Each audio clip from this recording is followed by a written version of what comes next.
बिस्मिल्लाहिर्रहमानिर्रहीम। अस्सलाम वालेकुम स्टूडेंट्स। प्रीवियस वीडियो में हमने मोल्स का डिस्कशन कंप्लीट किया था एमडी कैट की रिस्पेक्ट से। आज की क्लास में हम लोग स्टिचोमेट्री का डिस्कशन करेंगे और स्टिचोमेट्री के हवाले से देखेंगे कि पास्ट पेपर में इसके सवालात किस तरीके से आते हैं। तो आइए स्टार्ट करते हैं स्टिचोमेट्री को। स्टिचोमेट्री के हवाले से देखें, आपको क्या बात मालूम होनी चाहिए कि this stoichiometry is actually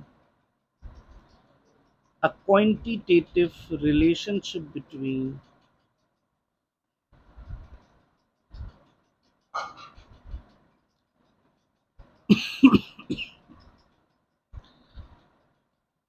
a quantitative relationship between reactants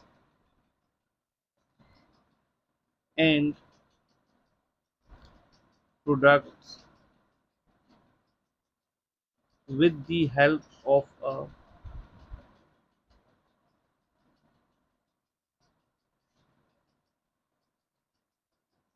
balanced chemical equation।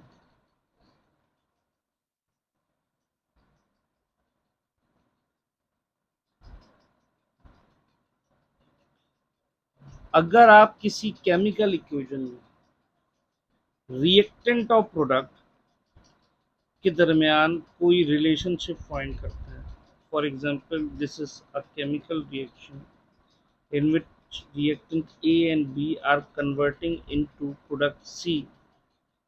अब अगर मैं कहूं कि भाई A और C के दरमियान क्वांटिटेटिव रिलेशन क्या है, यानी अमाउंट का रिलेशन क्या है कि कितना A कंज्यूम होगा तो C की कोई फिक्स अमाउंट बने, या A की कोई फिक्स अमाउंट कंज्यूम हो तो C की कितनी अमाउंट बनेगी। ये same with the case of B।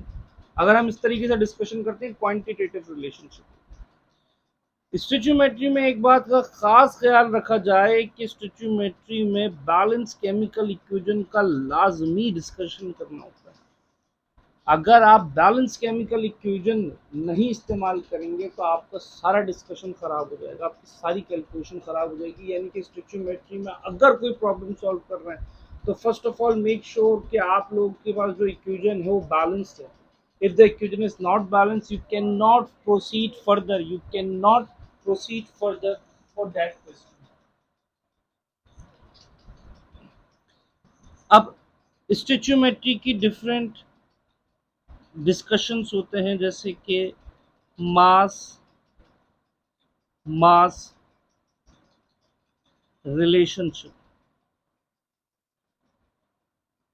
Mass relationship का मतलब कि रिएक्टेंट और प्रोडक्ट में जो रिलेशनशिप फाइंड करना है वो मास का फाइंड करना है। यानी कि एक सब्सटेंस का मास गिवन हो और दूसरे सब्सटेंस का भी मास आप लोग फाइंड करेंगे तो ये मास मास रिलेशनशिप है। या फिर एक सब्सटेंस का मास जो है आपको अननोन हो, दूसरे सब्सटेंस का मास गिवन है, यानी कि रिएक्टेंट का अननोन है, प्रोडक्ट का गिवन है, तो ये मास मास रिलेशनशिप है। इसी तरीके से एक रिलेशनशिप बनता है mass volume relationship.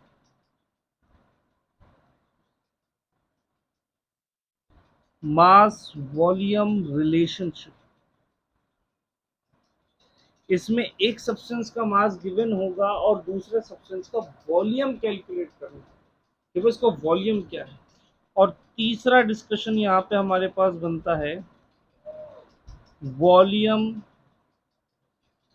Volume relationship के दो सब्सटेंसेस हैं और दोनों के दरमियान जो क्वांटिटेटिव रिलेशन बनेगा वो वॉल्यूम की रिस्पेक्ट से बनेगा। अब इसको एमडी कैट के लिहाज से देखा जाए, एक बहुत ही सिंपल सा और एक बहुत ही कॉमन सा क्वेश्चन अगर मैं यहाँ पर डिस्कस करूँ, जो मैं अपनी फिजिकल क्लासेस में भी अक्सर डिस्कस कर रहा होता हूँ, कि thermal decomposition of calcium carbonate. Calcium carbonate की थर्मल डिकम्पोजिशन हुई और इसके नतीजे में कैल्शियम ऑक्साइड और कार्बन डाइऑक्साइड की फॉर्मेशन हुई। अब आपसे पूछा जाए कि what mass of carbon dioxide will be produced when 10 grams of calcium carbonate is thermally decomposed। ये सवाल हमने यहाँ पे आपके सामने रख दिया और ऑप्शंस रखे 44 ग्राम्स, 11 ग्राम्स,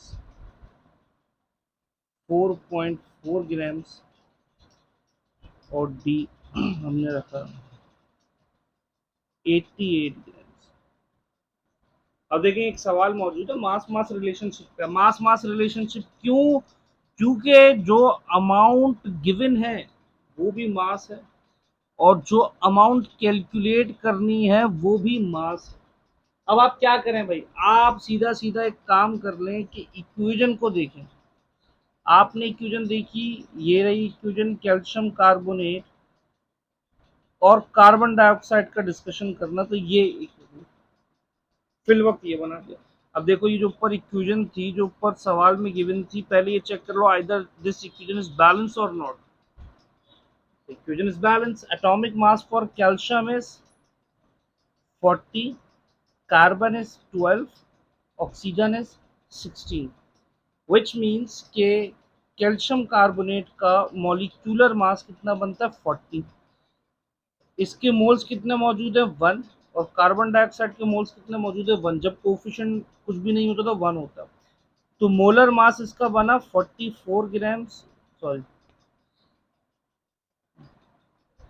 इसका बना 100 ग्राम्स। 100 ग्राम्स कैसे आया, आप इसको सॉल्व कर लें। ये 16 मल्टीप्लाई बाय 3 48 और इन सबको प्लस करें, ये 100 AMU बनता है। तो 100 grams will produce 44 grams of carbon dioxide. पूछ रहा अगर ये 10 ग्राम्स है तो ये कितना होगा, इसको x सपोज करें और क्रॉस मल्टीप्लाई करवा दें। ठीक है, ये आपका यूनिटरी मेथड हम फॉलो कर रहे हैं। तो हमारी x की वैल्यू क्या हो गई, 100x is equal to 44 multiply by 10। तो x की वैल्यू हुई 44 मल्टीप्लाई बाय 10 डिवाइडेड बाय 100। तो 0 से 0 कैंसिल, 44 को 10 से डिवाइड किया, ये बना 4.4 ग्राम्स। तो option C, this option C is the correct option. ठीक है जी।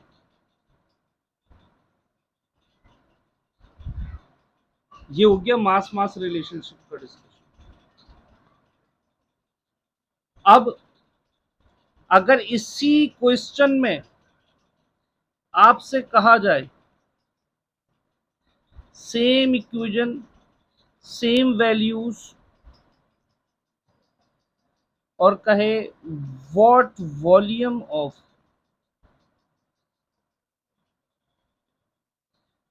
Carbon dioxide will produced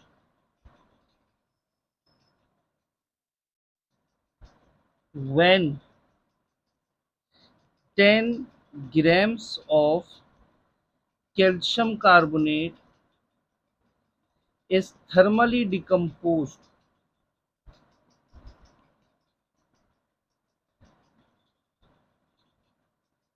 at STP। STP का बड़ा रोल है इस क्वेश्चन में, क्योंकि आपको पता है स्टैंडर्ड वॉल्यूम STP और RTP पे डिफरेंट होता है। वीडियो जो हमारी लास्ट वीडियो लेक्चर था उसमें हमने ये डिस्कस किया। तो अब देखें इक्वेशन हमने यहाँ पे बनाई, कैल्शियम कार्बोनेट और कार्बन डाइऑक्साइड के दरमियान डिस्कशन। तो भाई क्या डिस्कशन है, 1:1 का डिस्कशन है। बिल्कुल ऐसा ही है। कैसे, कैल्शियम कार्बोनेट का कोफिशिएंट 1, कार्बन डाइऑक्साइड का कोफिशिएंट 1। तो जब दोनों का कोफिशिएंट 1 है तो 1:1 का डिस्कशन है। अब कैल्शियम कार्बोनेट का मोलर मास बनता है 100 ग्राम्स। ये 10 ग्राम्स है, इस रिस्पेक्ट से 100 ग्राम्स यहाँ पे लिख दिया। लेकिन यहाँ पे वॉल्यूम की बात करनी है, तो भाई अगर ये 1 मोल बनता है तो 1 मोल का volume at S T P 22.4 decimetre cube. 1 mole occupies 22.4 decimetre cube at S T P. तो भाई जब ये 100 ग्राम्स था तो ये 22.4 डेसीमीटर क्यूब का वॉल्यूम ऑक्यूपाई करता। जब 100 ग्राम्स कैल्शियम कार्बोनेट डिकम्पोज होगा तो जो कार्बन डाइऑक्साइड बनेगा वो 22.4 डेसीमीटर क्यूब का वॉल्यूम ऑक्यूपाई करेगा। तो अगर ये 10 ग्राम्स का है तो अब कितनी वॉल्यूम का कार्बन डाइऑक्साइड बनेगा, जरा मल्टीप्लाई कर रहे, क्रॉस मल्टीप्लाई कर 22.4 multiply by 10 divided by 100। Aptitude है बेटा, लंबी चौड़ी कैलकुलेशन नहीं करनी, शॉर्ट कैलकुलेशन में बात खत्म करो। ये क्या बना, x is equal to 2.24 decimetre cube. जवाब हो गया, बात खत्म। ज़्यादा टेंशन नहीं पालनी, जितनी बात है उतनी बात आप भी करें। एप्टीट्यूड नाम ही इस चीज़ का, एमडी कैट को सॉल्व ही इस तरीके से करना होता है। वॉल्यूम वॉल्यूम रिलेशनशिप की बात करें, फॉर एग्जांपल बहुत आसान सा एक सवाल डिस्कस करता हूँ, C2H2 plus 2H2।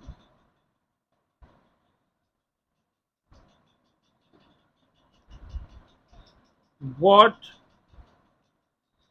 Volume of C2H2, जिसका नाम होता है ethyne, is required to produce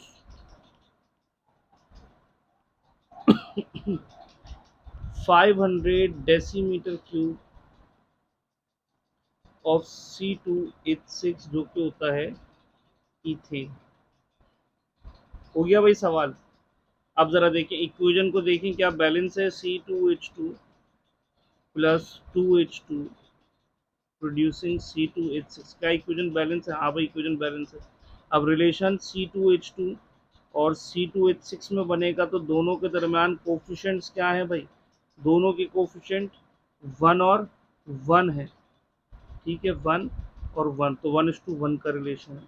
तो इसका मतलब है कि अगर ये 500 बन रहा है तो भाई ये कितना होना चाहिए, तो ऊपर इससे पता चलता है सारा काम।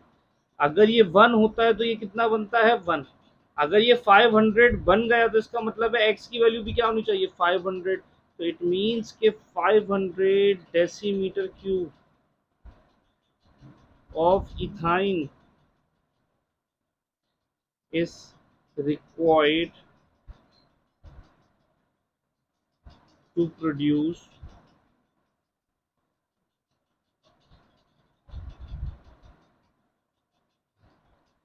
500 डेसीमीटर क्यूब ऑफ इथेन। इसी सवाल पे अगर पे पूछ लिया जाए कि भाई व्हाट वॉल्यूम,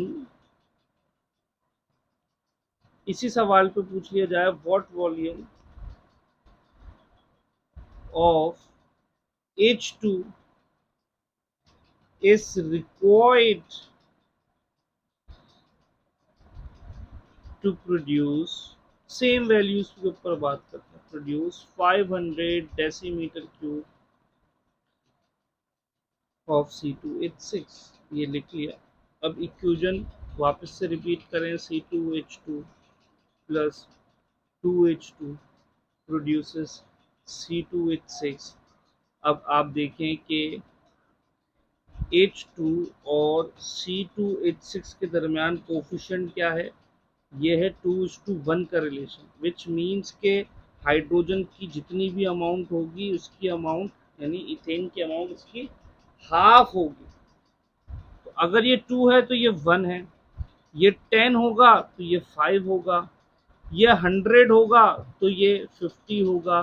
तो अगर ये 500 है तो 500 का डबल यहाँ पे होगा ना। तो भाई बात ये हो गई कि अगर ये 500 बन गया है तो ये 500 कहाँ से बना, ट्वाइस ऑफ दिस वैल्यू से बना। भाई ये भी समझ नहीं आया, क्रॉस मल्टीप्लाई करके देखते हैं। तो 500 मल्टीप्लाई बाय 2 और x मल्टीप्लाई बाय 1 हुआ, तो x की वैल्यू क्या हो गई भाई, 1000 decimeter cube, and that is the final answer of this question. अब यहाँ से स्टेचोमेट्री में बहुत सारी बातें आती हैं, जैसे कि स्टेचोमेट्री में एक डिस्कशन आता है लिमिटिंग रिएक्टेंट। अब लिमिटिंग रिएक्टेंट हम कैसे सॉल्व करें? लिमिटिंग रिएक्टेंट के लिए भैया आप क्या काम करें, लिमिटिंग रिएक्टेंट की डेफिनेशन लिखें। सच reactant which consumes first in a reaction। किसी भी केमिकल रिएक्शन में जो रिएक्टेंट सबसे पहले कंप्लीटली कंज्यूम हो जाएगा वो लिमिटिंग रिएक्टेंट है। या फिर आप ये कह लें इसको विथ रिस्पेक्ट टू प्रोडक्ट के such reactant which produces least amount of product। ऐसा रिएक्टेंट जो जल्दी खत्म हो जाए तो वो लिमिटिंग रिएक्टेंट है, या ऐसा रिएक्टेंट जो प्रोडक्ट की कम अमाउंट बनाए वो लिमिटिंग रिएक्टेंट। अब मिसाल के तौर पर हमारे पास भाई C2H2 प्लस 2H2 और ये हो गया C2H6। इसी इक्वेशन के ऊपर बात करने जो ऊपर पड़ा, मैं कहूं कि भाई 10 grams of each reactant is given, determine the limiting reactant।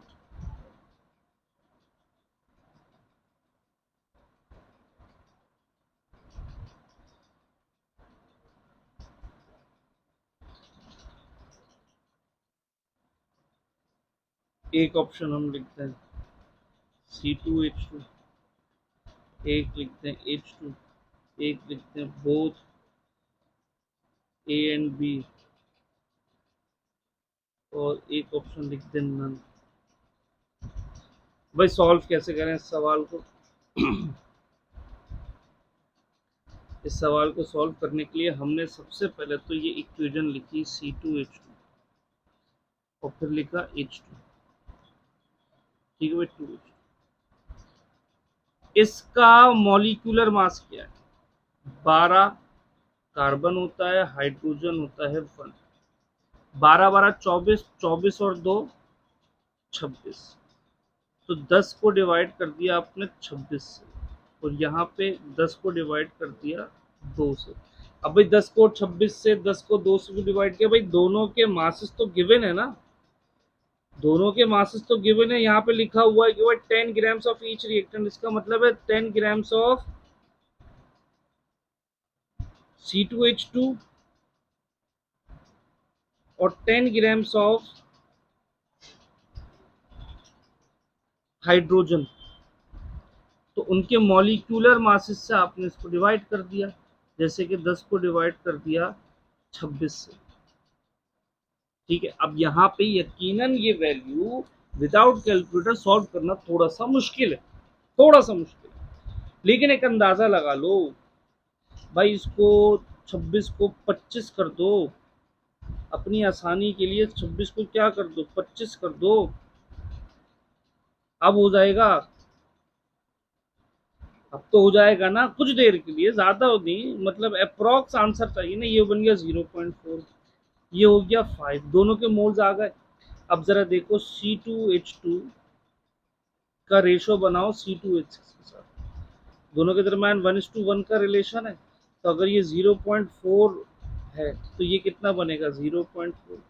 अब हाइड्रोजन और C2H6 का रेशो बनाओ, तो भाई इसका कोफिशिएंट 2 है, इसका कोफिशिएंट 1 है, तो अगर इसके मोल्स 5 आते तो इसके मोल्स हाफ कितने होंगे 2.5। अब बताओ कहाँ पे कम मोल्स ऑफ प्रोडक्ट बने, जो रिएक्टेंट कम मोल्स का होगा वो जल्दी कंज्यूम हो जाएगा। और यहाँ पे हमें ये भी पता चल रहा है कि ये जो कम मोल्स का रिएक्टेंट है ये कम मोल्स का प्रोडक्ट बना रहा है। ठीक है,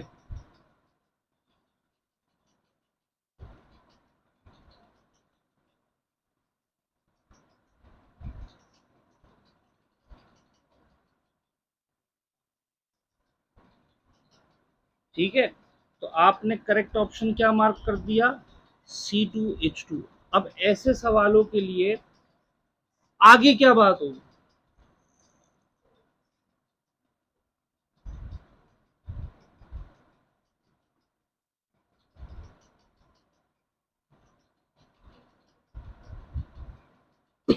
इसके आगे क्या बात होगी, जरा देखो। अब मिसाल के तौर पे ऐसे सवालों को शॉर्टकट से सॉल्व कर भाई। इनका जो कोफिशिएंट्स का रिलेशन है ये 1:2, ठीक है, 1:1 और 2:1 का है ना, कोई ज़्यादा मुश्किल कॉम्प्लिकेटेड रिलेशनशिप तो नहीं है, दोनों के सेम मासेस गिवन है। ऐसा तमाम लिमिटिंग रिएक्टेंट के क्वेश्चन जहाँ सेम अमाउंट गिवन हो मास इन ग्राम्स की, शॉर्टकट ट्रिक है ये। मेजॉरिटी सवालों पे लग जाएगी, हर सवाल की गारंटी नहीं देता, मेजॉरिटी पे लग जाएगी और मेजॉरिटी से ही आपका काम निकल जाएगा। यानी कि उम्मीद है कि एमडी कैट के तो तमाम सवालों पे लग जाएगी। ठीक है, अब कोई मुझ जैसा बंदा बच्चों को तंग करने के लिए टेढ़ी मेढ़ी इक्वेशन दे दे तो वो एक अलग बात है, अदरवाइज मेजॉरिटी सवालों पे लग जाएगी कि भाई अगर दो रिएक्टेंट्स गिवन है और दोनों का सेम मास गिवन है और पूछे कि भाई लिमिटिंग रिएक्टेंट कौन है, तो दोनों का मोलर मास फाइंड करो। इसका मॉलिक्यूलर मास है 26 और इसके मोल्स कितने 1, तो 26 मल्टीप्लाई बाय 1 कितना बना 26 ग्राम्स। इसका क्या बन रहा है मॉलिक्यूलर मास 2 और मोल्स कितने हैं 2, तो 2 इंटू 2 4। तो इसका 26 इसका 4, मोलर मास किसका ज्यादा है? Substance with greater molar mass would be limiting reactant।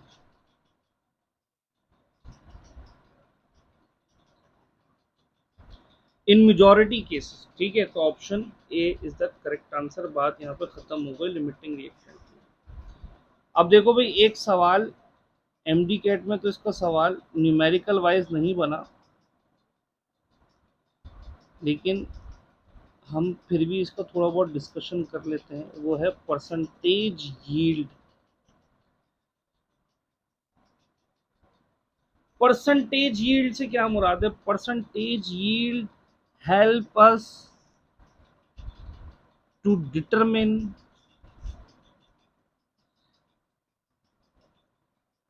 the efficiency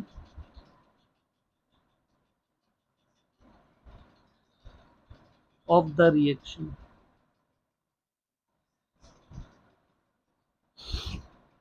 It helps to determine the efficiency of the reaction।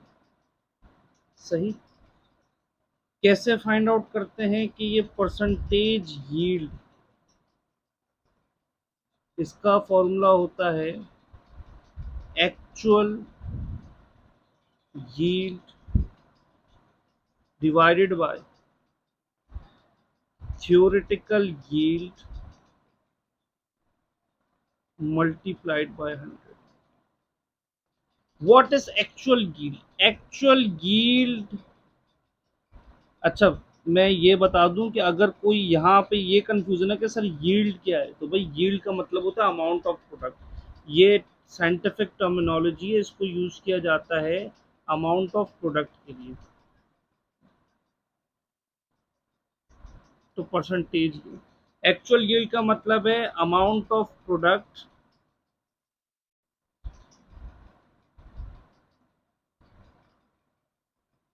Known by experiment. एक एक्सपेरिमेंट करने के बाद आपको जो अमाउंट ऑफ प्रोडक्ट पता चलती है वो एक्चुअल यील्ड कहलाई जाती है। What is theoretical yield? Theoretical yield के मतलब क्या है?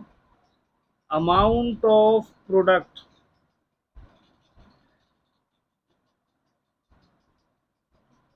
known by स्टेचूमेट्री, कि एक एक्सपेरिमेंट आपने परफॉर्म नहीं किया लेकिन स्टेचूमेट्रिक कैलकुलेशन की मदद से एक्सपेरिमेंट परफॉर्म किए बगैर ही हमें पता चल जाता है कि इसका प्रोडक्ट कितना बनना चाहिए। ये थ्योरेटिकल यील्ड है। Keep it in your mind कि the theoretical yield will always be, theoretical yield would always be greater than actual yield।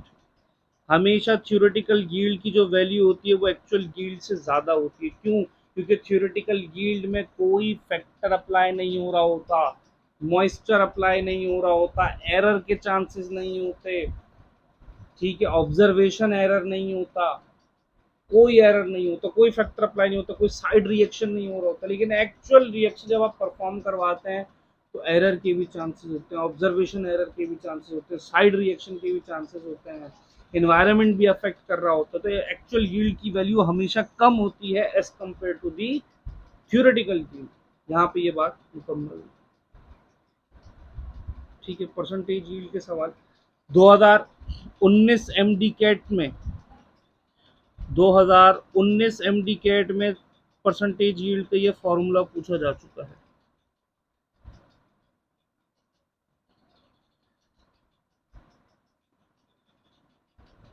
तो परसेंटेज यील्ड का फॉर्मूला क्या होगा? तो ऑप्शंस में से आपने मार्क किया कि actual yield divided by theoretical yield multiplied by 100। यही तो हमेशा से करते हैं परसेंटेज निकालने के लिए, obtain marks divided by the total marks multiplied by the 100। ठीक है जी, होपफुली ये बातें समझ में आ रही होंगी।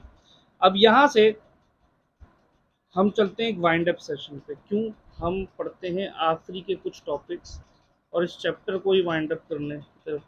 Empirical formula. देखो, मैं लंबी चौड़ी बातें नहीं करूंगा, लंबी चौड़ी बातें करने के लिए थ्योरी की क्लासेस होती हैं। तो मेरी जो थ्योरी के लेक्चर्स अपलोड हो रहे हैं, ठीक है, जो हुए थे उन वहाँ पे जाके आप जो है ना फिर भी डिटेल देखना चाहो तो डिटेल देख सकते हो। तो यहाँ पे एमडीकेट से रिलेटेड काम की बातें पढ़ के आगे बढ़ेंगे यार। एम्पिरिकल फॉर्मूला से मुराद होता है कि we are going to discuss about the simplest ratio of atoms in a molecule.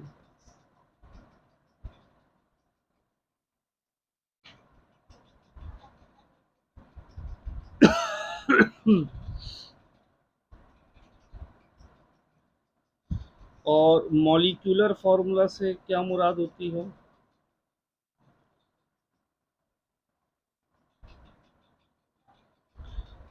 कि एक molecular formula represents the actual number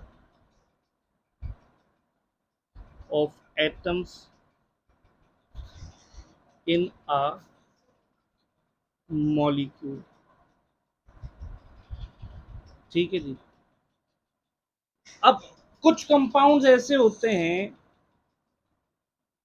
जैसे कि C6H12O6 ग्लूकोज, ये इसका मॉलिक्यूलर फॉर्मूला, इसमें एक्चुअल नंबर की रिप्रेजेंटेशन है।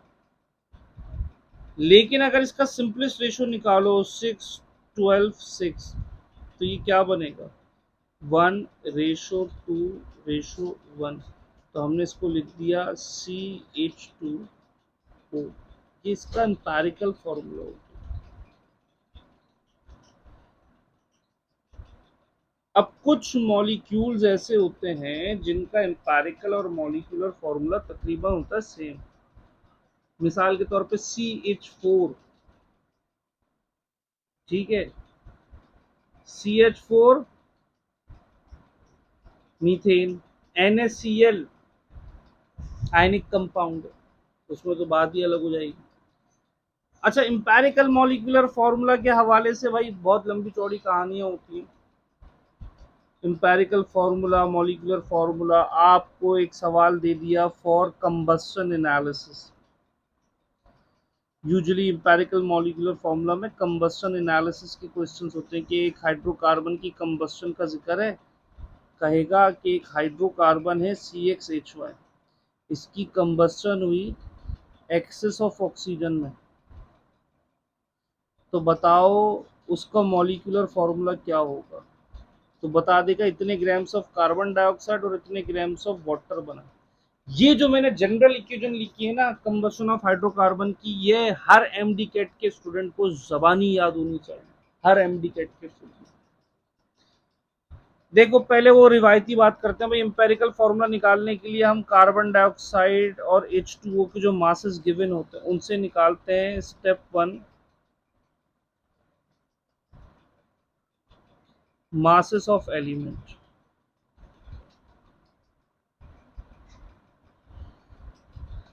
फिर step 2, percentages of element.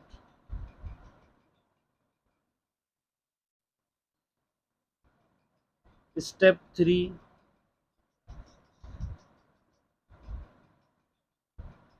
Mole ratio of elements.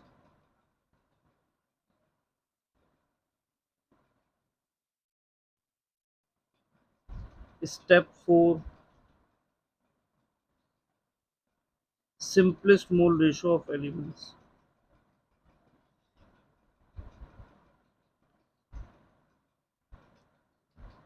This simplest mole ratio of elements, this is known as empirical formula. ये होता है empirical formula.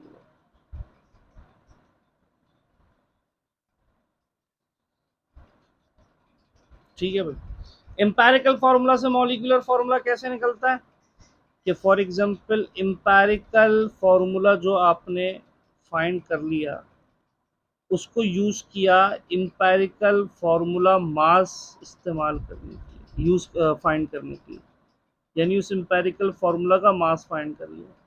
और सवाल में आपको मॉलिक्यूलर फार्मूला मास गिवन होगा तो आप क्या करोगे, मॉलिक्यूलर फार्मूला निकालने के लिए एम्पेरिकल फार्मूला को सबस्क्रिप्ट में n से मल्टीप्लाई कर दोगे।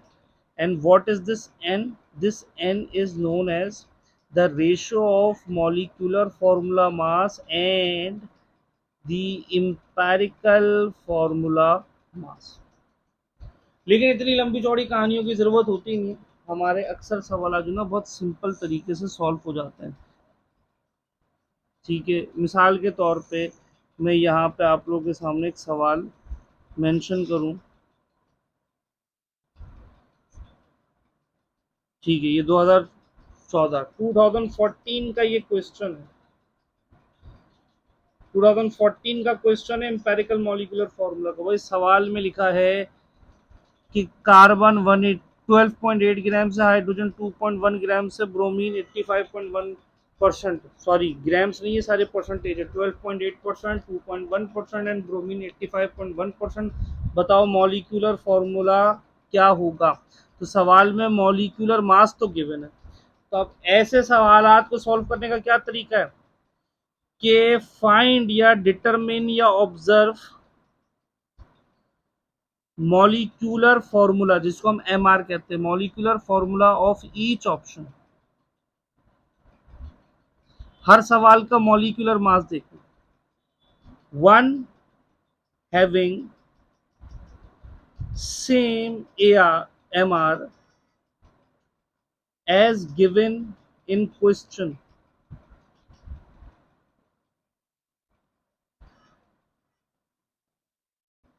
Is the correct answer.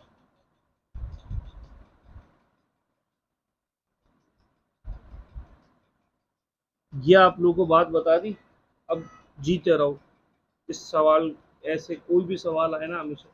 भाई सवाल में 188 लिखा हुआ, ऑप्शंस में देख लो 188 किसका होना चाहिए। अब एमडी कैट में हो, एटॉमिक मासेस तो पता होंगे, कार्बन 12, हाइड्रोजन 1 और ब्रोमीन होता है 80। जरा देखो पहले ऑप्शन में